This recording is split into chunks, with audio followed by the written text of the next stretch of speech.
حضرت ابو طلحہ رضی اللہ تعالی عنہ کی ذات ہے۔ حضرت ابو طلحہ رضی اللہ تعالی عنہ سے آقا کریم صلی اللہ تعالی علیہ وسلم بے پناہ محبتیں فرماتے تھے۔ حضور علیہ السلام حضرت ابو طلحہ کو بارہا یاد فرمایا کرتے تھے، اور کبھی حضرت ابو طلحہ حضور علیہ السلام کی بارگاہ میں دیر سے آتے تو حضور علیہ السلام بلانے کے لیے بھیج دیا کرتے تھے۔ اس سے آپ اندازہ لگائیں کہ آقا کریم صلی اللہ علیہ وسلم حضرت ابو طلحہ سے کتنی محبتیں فرمایا کرتے تھے۔ اتنا ہی نہیں، حضور علیہ السلام ہمیشہ صحابہ کرام کے درمیان حضرت ابو طلحہ کی تعریف بیان کیا کرتے تھے۔ یارو، اگر حضور علیہ السلام ہمارے خواب میں آ جائیں تو ہمارے مقدر کی معراج ہو جاتی ہے۔ اگر حضور علیہ السلام کسی کے جانب نگاہ اٹھا کر دیکھ لے تو اس کی معراج ہو جاتی ہے، اور جس کی تعریف حضور بیان کر رہے ہوں اس کی شان و شوکت کا عالم کیا ہوگا۔ حضور علیہ السلام ہمیشہ صحابہ کرام کے درمیان حضرت ابو طلحہ کی تعریف بیان کیا کرتے تھے، اور حضرت ابو طلحہ حضور علیہ السلام سے بے پناہ محبتیں فرماتے تھے۔ حضور جو تعریف کرتے تھے ایسے ہی نہیں کیا کرتے تھے، حضرت ابو طلحہ نے وہ چیزیں کر دکھائی۔ کئی مقام پر، کئی لمحوں میں ایسا وقت بھی آیا کہ جہاں ہر کوئی نہیں ٹک سکتا تھا، لوگ باہر کھڑے ہو رہے تھے، حضرت ابو طلحہ نے وہاں کھڑے ہو کر ایک تاریخ رقم کی ہے۔ جنگ کا میدان ہے اور ہر چہار جانب سے کفار اور مشرکین نے مسلمانوں کو گھیر لیا۔ اب حالت یہ بنی ہے کہ مسلمان یہاں سے الٹے قدم پیچھے بھاگیں، اگر نہیں بھاگیں گے تو مارے جائیں گے، شہید ہو جائیں گے، اور کئی لوگ وہاں سے بھاگ رہے ہوتے ہیں، اور کفار اور مشرکین مسلمانوں پر غالب ہوتے جا رہے تھے۔ لیکن قربان جائیں حضرت ابو طلحہ رضی اللہ تعالی عنہ کی ذات پر، جو پیچھے نہیں ہٹتے ہیں بلکہ عشق و محبت میں ڈوب کر اپنے ایک ہی ہاتھ سے تلوار باز رہے ہوتے ہیں۔ تو روایتوں میں آتا ہے کہ آپ نے ایک ہی ہاتھ سے تقریباً کفار اور مشرکین کے 20 سے 25 نوجوانوں کو نار جہنم میں پہنچا دیا۔ تو جب آپ کا یہ جاہو جلال اور یہ تیور دیگر مسلموں نے دیکھا تو سبھی کھڑے ہو گئے اور سب میں ایک نئی روح آ گئی۔ پھر کیا تھا، جب دوبارہ پلٹ کر حملہ ہوا تو اللہ نے مسلمانوں کو فتح عطا فرمائی۔ تو حضور علیہ السلام ان تمام تر کارناموں کی وجہ سے حضرت ابو طلحہ رضی اللہ تعالی عنہ کی تعریف بھی بیان کرتے تھے اور ان کو بے حد پسند بھی فرمایا کرتے تھے۔ میں آپ کو بتاؤں پہلے کہ ایک دفعہ حضور علیہ السلام کو کفار و مشرکین نے گھیر رکھا تھا اور جنگ کا میدان تھا، اور قریب وہ وقت آ گیا تھا کہ کفار و مشرکین حضور کو شہید کر دیتے، لیکن حضرت ابو طلحہ رضی اللہ تعالی عنہ تیر و تلوار کی بوچھار میں ایک ڈھال بن کر کھڑے ہو گئے، اور کتنے بھی تیر و تلوار آتے حضرت ابو طلحہ ساروں کو اپنے جسم پہ لے لیا کرتے تھے۔ اور روایتوں میں آتا ہے کہ آپ نے اس قدر تیر و تلوار کا سامنا کیا کہ آپ کے جسم سے گوشت کٹ کر لٹک رہے ہوتے ہیں۔ قربان جائیں، آپ نے اپنے جسم کے چھلنی تو کروا لیے، لیکن نبی دو عالم صلی اللہ علیہ وسلم کی ذات پر ایک آنچ بھی نہیں آنے دیا۔ میرے عزیزوں، یہاں پر ہمیں سیکھنے کی ضرورت ہے، یہاں پر ہمیں سیکھنے کی ضرورت ہے۔ یہاں صحابہ کرام رضوان اللہ تعالی عنہم اجمعین حضور علیہ السلام کے لیے اتنا کچھ کر رہے ہیں، تو کیا ہم حضور علیہ السلام کی نگاہوں میں ٹھنڈک نہیں پہنچا سکتے؟ اتنا نہیں کر سکتے؟ جہاں جنگ کے میدان میں وہ اپنے لہو بہا رہے ہیں، وہاں ہم ایسی اور پھنکے لگے ہوئے مساجدوں میں آ کر امام کے پیچھے یا اکیلے یہ 2 رکعت نماز نہیں پڑھ سکتے؟ عزیزوں، ہمیں سوچنے اور سمجھنے کی ضرورت ہے۔ جہاں وہ لوگ بھوک اور پیاس کی شدت میں کھجور کی گٹھلیاں چوس چوس کر اپنے پیٹوں میں پتھر باندھ کر پرچم اسلام کو بلند کر رہے ہیں، دین کو آگے پھیلانے کی کوششیں کر رہے ہیں، وہاں ہم اپنے بچوں کو قرآن پڑھنا نہیں سکھا سکتے؟ جہاں وہ اتنی محبتیں کرتے ہیں، یہاں ہم تھوڑی سی محبتیں کریں، بچوں کو صحیح قرآن پڑھنا سکھا دیں، بچوں کو بہترین عالم دین بنا دیں، یا بچوں کو دینی تربیت سے جب مالا مال کر دیں، تو ہم اتنا نہیں کر سکتے ہیں؟ بے حد کر سکتے ہیں۔ اور اگر ہم اپنی اولادوں کو تعلیم مصطفیٰ سے مالا مال کریں، یقین جانے پیارے، ہمیں جہاد کرنے کی ضرورت نہیں ہے۔ ہمارا اسلام پھیلتا تھا اور پھیلتا رہے گا، ہر آن دن دنا راہ چوگنا ترقی کرتا ہی رہے گا۔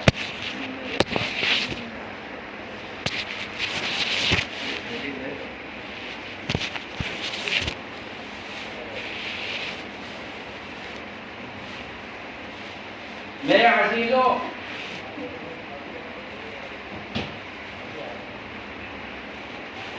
تو اگر ہم اپنی اولادوں کو بہترین تعلیم و تربیت دیں، اپنے بچوں کو مصطفیٰ کریم کی محبتیں سکھائیں، مصطفیٰ کریم کی سنتیں سکھائیں، مصطفیٰ کریم کی تعلیمات کو سکھائیں، تو ہمیں جہاد لڑنے کی ضرورت نہیں پڑے گی۔ ہمارے بچے خود ہی اسلام کو پھیلاتے نظر آئیں گے۔ میرے عزیزوں، حضرت ابو طلحہ رضی اللہ تعالی عنہ کی ذات ہے جو اس قدر، اور ایسے ہی نہیں، کئی مقامات پر آپ نے حضور علیہ السلام کی حفاظت کرتے ہوئے اپنے آپ کو پیش کر دیا۔ تو ہمیں بھی چاہیے کہ آقا کریم صلی اللہ علیہ وسلم کی تعلیم اور تربیت کی حفاظت کے لیے اپنی اولادوں کو مدرسے بھیجیں، اپنی اولادوں کو بہترین تعلیم دینے کی کوششیں کریں۔ آج گھروں میں مائیں اور بہنیں اللہ اکبر کبیرہ، تھوڑا تھوڑا سر دکھ رہا ہے، بچی پڑھنے نہیں آئے گی، جاؤ حضرت کو بول دو، آج کی بچی نہیں، 2-4 حدیث کے بعد آئے گی، تھوڑی سی کوئی بات ہو گئی ہے، بچی نہیں آئے گی، تھوڑا سا کچھ ہو گیا ہے، نہیں پڑھنے آئے گی۔ اس طرح سے ماحول خراب کر کے رکھا ہے۔ یارو، ہم جو ہے دین مصطفیٰ کو اور نظام مصطفیٰ کو مٹانے پر تلے ہوئے ہیں، جبکہ ہونا یہ چاہیے تھا کہ ہم اپنے بچوں کو دین مصطفیٰ سکھائیں اور آگے پھیلانے کی کوششیں کریں۔ حضرت ابو طلحہ رضی اللہ تعالی عنہ کی ذات ہے، حضور علیہ السلام کی بارگاہ میں بیٹھے ہوئے ہیں، اور حضور حضرت ابو طلحہ سے بے پناہ محبتیں فرماتے تھے۔ حضور کے پاس اگر کوئی مہمان آ جائے تو آقا کریم صلی اللہ علیہ وسلم اکثر حضرت ابو طلحہ کے پاس ہی بھیج دیا کرتے تھے مہمان نوازی کے لیے۔ تو حضور علیہ السلام کے پاس حضرت ابو طلحہ بیٹھے ہوئے ہیں، اور مہمان آ گیا اور سارا دن گزر گیا، شام کا وقت ہوا، تو حضور علیہ السلام نے فرمایا، اے ابو طلحہ ایسا کرو کہ اس مہمان کو تم اپنے یہاں لے کر جاؤ اور اس کی خاطرداری کرو۔ حضرت ابو طلحہ رضی اللہ تعالیٰ مہمان کو لیتے ہیں اور گھر آتے ہیں، گھر کے باہر بٹھا دیتے ہیں، گھر کے اندر داخل ہوتے ہیں اور وائف سے پوچھتے ہیں کہ گھر کے اندر کچھ کھانے کو ہے یا نہیں۔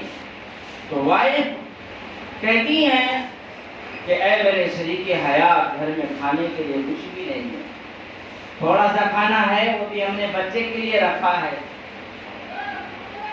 تو حضرت ابو طلحہ رضی اللہ تعالیٰ عنہ فرماتے ہیں، ایسا کرو کہ بچے کو سلا دو، بچے کو سلا دو، اور مہمان آیا ہے تو ہمیں مہمان کی خاطرداری کرنی ہے، کیونکہ وہ مہمان حضور علیہ السلام کا مہمان ہے، اور حضور نے ہمارے یہاں بھیجا ہے، اور ہر حال میں ہمیں اس کی خدمت کرنی ہے۔ کہا بچے کو کسی طرح سے سلا دو، بچے کو سلا دیا گیا۔ آپ نے کہا اب دسترخوان لگاؤ اور مہمان کو بلایا جائے اور وہ کھانا کھائے گا۔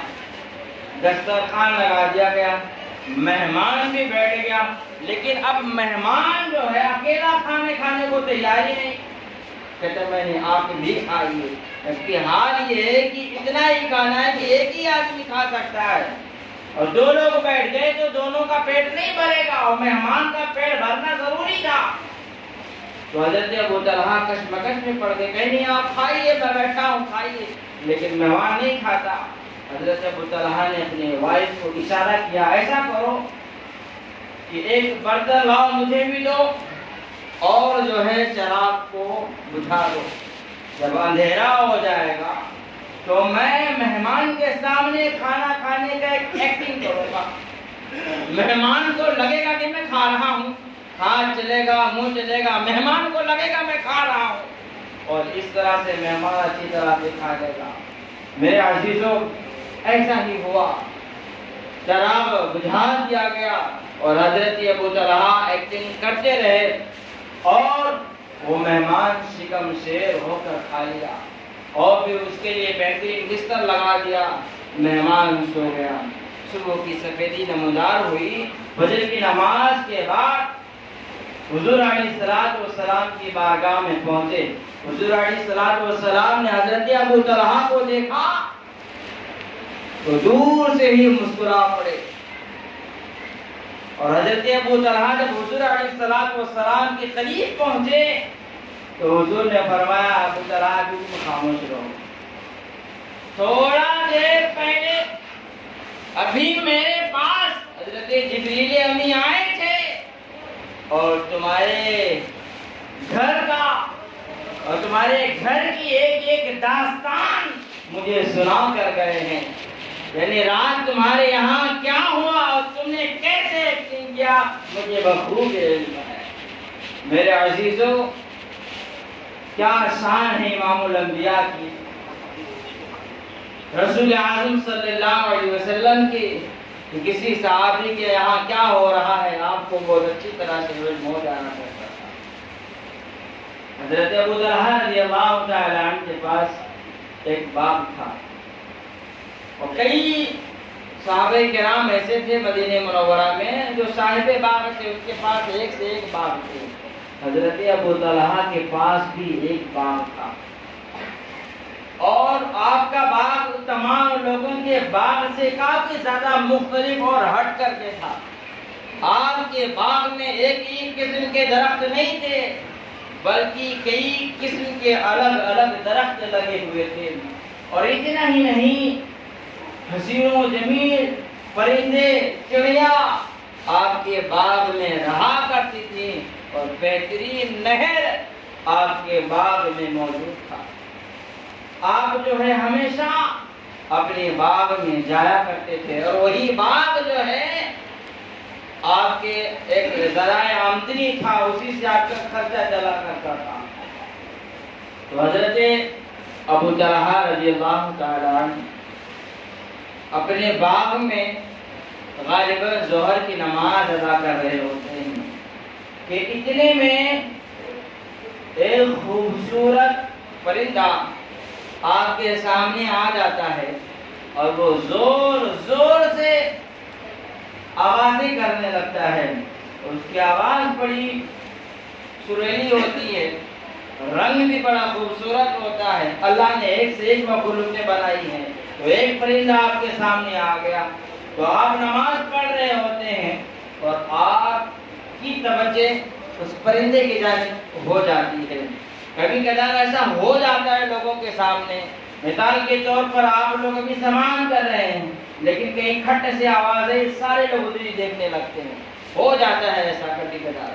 تو حضرت ابو طلحہ نماز پڑھ رہے ہیں کہ وہ پرندہ اچانک آ کر چلایا، اور آپ کی توجہ ادھر ہو گئی، اتنے میں آپ بھول گئے کہ میں دوسری رکعت پڑھ رہا تھا یا تیسری رکعت پڑھ رہا تھا، آپ کی نماز میں خلل ہو گئی۔ پھر کیا تھا، آپ نے جو ہے دوبارہ پھر سے نماز کمپلیٹ کیا اور بھاگتے ہوئے حضور علیہ الصلوۃ والسلام کی بارگاہ میں پہنچے اور ساری داستان بتائے۔ حضور نے فرمایا پھر کیا کہتے ہو؟ کہا یا رسول اللہ صلی اللہ علیہ وسلم، جس باغ میں میں اطمینان اور سکون کے ساتھ اپنے رب کی بندگی نہ کر سکوں، اپنے رب کی عبادت نہ کر سکوں، وہ باغ میرے کس کام کا ہے؟ یا رسول اللہ صلی اللہ علیہ وسلم، میں آپ کو گواہ بناتے ہوئے پورا باغ اللہ کی راہ میں پیش کرتا ہوں۔ میرے عزیزو،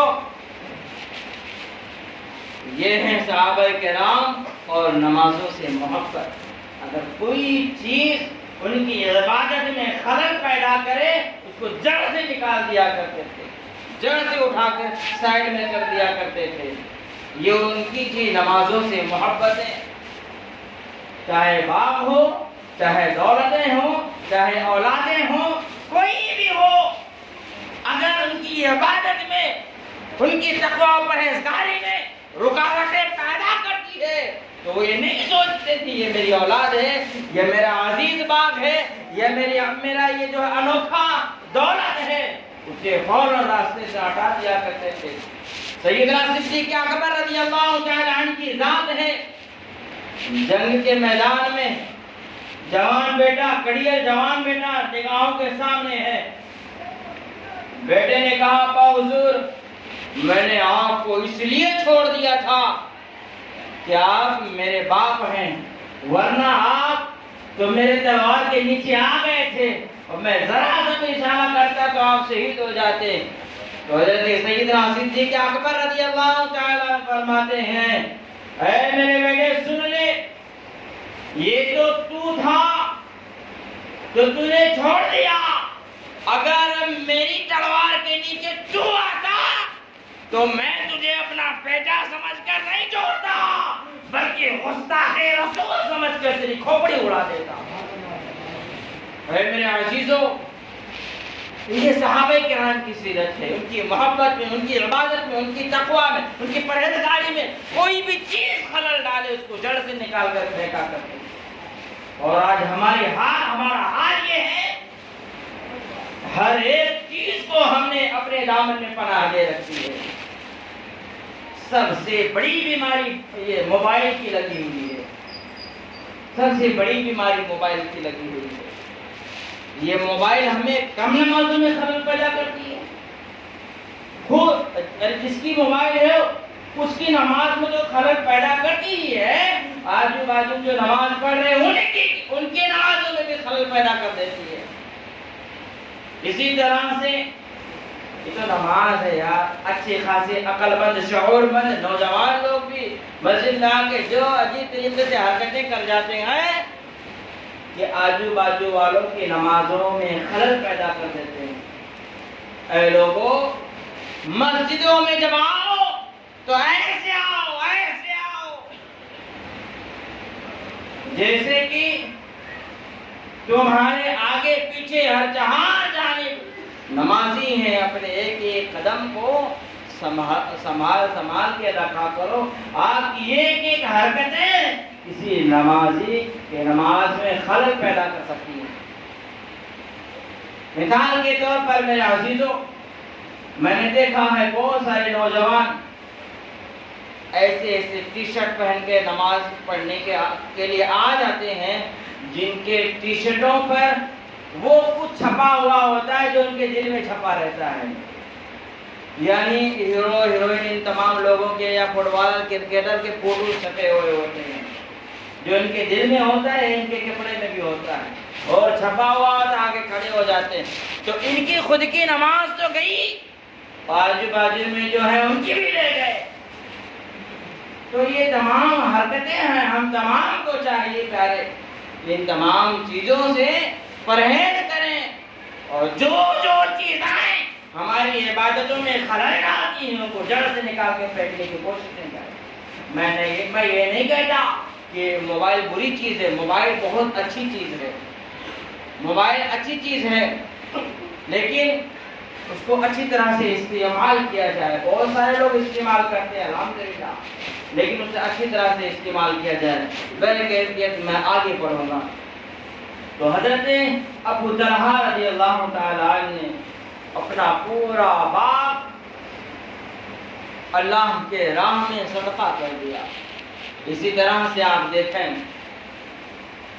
حضرت ابو دردہ رضی اللہ تعالی عنہ، ایک صحابی رسول جو اپنا مکان بنا رہے ہوتے ہیں اور دیوار اٹھا رہے ہوتے ہیں، دیوار کے درمیان ایک پڑوسی کا درخت آ رہا ہوتا ہے، اور جب وہ درخت بیچ میں آتا ہے تو دیوار صحیح سے نہیں اٹھ پا رہی ہوتی ہے۔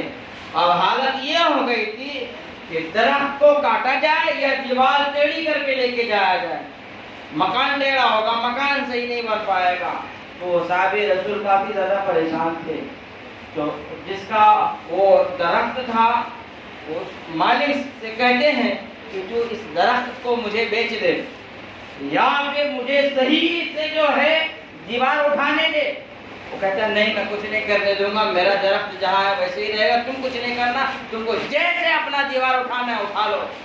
صحابی رسول کہتے ہیں کہ سنو ایسا ہے، اب آپ سمجھا کرو باتوں کو، آپ کو ڈبل چاہیے ٹربل چاہیے، پیسہ تو پیسہ لے لو، لیکن مکان میرا بن رہا ہے، اسے بن جانے دو، اسے بن جانے دو، دقتیں نہ، تمہارے پاس تو بہت سارے درخت ہیں، اگر ایک درخت مجھے بیچ دیتے ہو تو بیچ دو، تمہیں کیا کمی پڑے گی۔ لیکن وہ نہیں مانتا، کہتا نہیں میں نہیں بیچوں گا، اور آپ اپنی دیوار چوری کر کے لے کے جائیں۔ وہ صحابی رسول حضور علیہ السلام کی بارگاہ میں حاضر ہوئے اور سارا معاملہ بتایا۔ حضور نے اس درخت کے مالک کو بلایا تو حضور نے بھی سمجھایا، لیکن وہ منافق تھا، کافر تھا۔ وہ کہتا نہیں میں نہیں مانتا، میں اپنا درخت نہیں دوں گا۔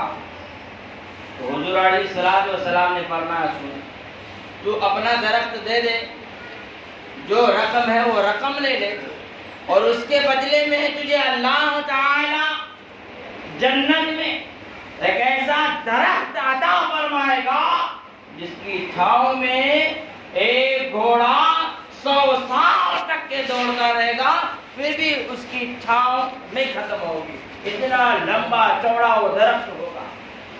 تو وہ منافق تھا، وہ کہتا ہے کہ میں یہ سب چیزوں پہ نہیں عقیدہ رکھتا، میں نہیں مانتا۔ حضور علیہ السلام کو وہ نہیں مانتا اور نہ ہی باتوں کو تسلیم کر رہا تھا۔ اچھا جب جنت کی بات چھڑی تو صحابہ کرام کے تو چہرے کھل گئے، اور جو ہے وہ تو جوش میں آ گئے، اور حضرت ابو دردہ اٹھ کر کھڑے ہو گئے، یا رسول اللہ صلی اللہ علیہ وسلم، اگر میں یہ درخت اس سے خرید لوں اور اس بندے کو دے دوں جس کا مکان بن رہا ہے، تو کیا مجھے جنت میں ایسا درخت ملے گا جس کی چھاؤں میں 100 سال تک گھوڑا دوڑتا رہے، ختم نہ ہو، اتنا بڑا لمبا چوڑا وہ درخت رہے؟ تو حضور نے فرمایا ضرور تمہیں ملے گا۔ پھر کیا تھا؟ حضرت ابو دردہ اس درخت کے مالک کے جانب مخاطب ہوئے اور کہتے ہیں تو مجھے جانتا ہے؟ تو وہ درخت کا مالک کہتے ہیں آپ کو کون نہیں جانتا، آپ لوگ مدینہ منورہ کے مشہور مالدار ترین شخص ہیں، آپ کو کون نہیں جانتا ہے؟ بچہ آپ کو جانتا ہے۔ آپ کے باغ کا حال یہ ہے کہ مدینہ منورہ کی منڈی میں سب سے اعلیٰ اور سب سے بہترین قیمت میں بکتا ہے، لوگ پہلے سے جو ہے آپ کے پاس آرڈر کر کے رکھتے ہیں۔ آپ کو تو ہر کوئی جانتا ہے، آپ کے نہر کا عالم یہ ہے، آپ کے باغ کا عالم یہ ہے کہ اس کے اندر ایک عظیم الشان محل بنا ہوا ہے اور نہر جاری ہے اور ایک میٹھا کنواں لمبا چوڑا قائم ہے۔ میرے عزیزوں، اس زمانے میں اگر 100 کنواں کھودے جائیں تو 10 میں پانی نکلتے تھے، 10 میں پانی نکلتے تھے، اور 10 میں سے 2-3 کنویں میں ہی میٹھے پانی ملتے اور باقی سب میں کھارے پانی ملا کرتے تھے۔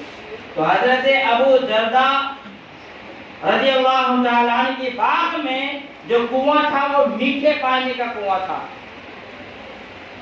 اور بہت ساری چیزیں اس کے اندر تھی، بہت حسین و جمیل تھا.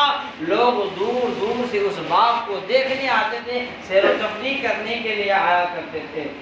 تو وہ کہتا ہے کہ ہاں میں تو بہت اچھی طرح سے جانتا ہوں، اور آپ کے باغ کو بھی جانتا ہوں، آپ کے کاروبار کو بھی جانتا ہوں، آپ کی اولاد کو بھی جانتا ہوں. تو حضرت ابو درداء نے کہا کہ اگر میں تجھے اس ایک درخت کے بدلے میں اپنا پورا باغ دے دوں تو کیا تو یہ درخت دے گا؟ کیا تو یہ درخت دے گا؟ وہ منافق کہتا ہے کہ ابو درداء تم ہوش و حواس میں تو گفتگو کر رہے ہو نا. تو حضرت ابو درداء کہتے ہیں کہ جب ہم حضور علیہ الصلوۃ والسلام کی خدمت میں ہوتے ہیں، ہوش و حواس میں، اور بالکل سمجھ کے یہ باتیں کرتے ہیں، میں بالکل صحیح کہہ رہا ہوں. تو کہا ٹھیک ہے، میں نے جو ہے اپنا باغ حضرت ابو درداء کو دے دیا. حضرت ابو درداء کہتے ہیں کہ ٹھیک ہے، اس ایک پیڑ کے بدلے میں نے پورا باغ اسے دے دیا. اب کیا؟ حضرت ابو درداء باغ پہنچتے ہیں. باغ میں جو مکان بہترین بنا ہوا تھا، محل، اس محل میں آپ کی بیوی اور آپ کی اولادیں ساری وہاں پر تھیں. آپ جو ہے گیٹ پہ ہی کھڑے ہو جاتے ہیں، اندر نہیں داخل ہوتے کیونکہ آپ نے دے دیا ہے. اندر نہیں داخل ہوتے، باہر سے کہتے ہیں اے میرے ازواج مطہرہ، تم جو ہے تمام لوگوں کو لے کر، یعنی اولادوں کو اور سامانوں کو لے کر باہر چلے آؤ، میں جو ہے اس باغ کو بیچ دیا ہوں. تو وائف جو ہے سمجھ جاتی ہے کہ حضرت ابو درداء تو کوئی معمولی تاجر ہے نہیں، اور اگر بیچے ہیں تو ضرور کوئی بہت بڑی منافع کی بات ہوگی. وائف جو ہے خوش ہو گئی اور جو ہے سارا کچھ چھوڑ کر باہر آ گئی. دروازے پر پہنچی تھی، پھر سے وائف نے کہا اچھا بتاؤ تو صحیح، وہ نفع کون سا ہے جس کے بدلے میں تم نے یہ پورا باغ دے دیا ہے؟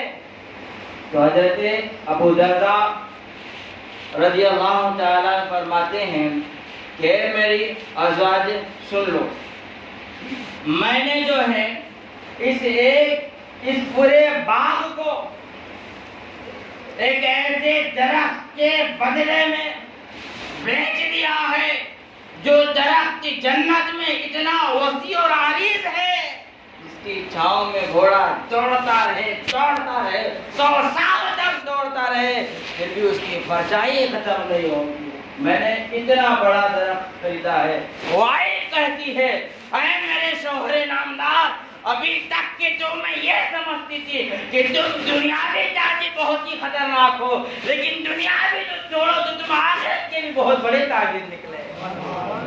تم تو آخرت کے بھی بہت بڑے تاجر نکلے.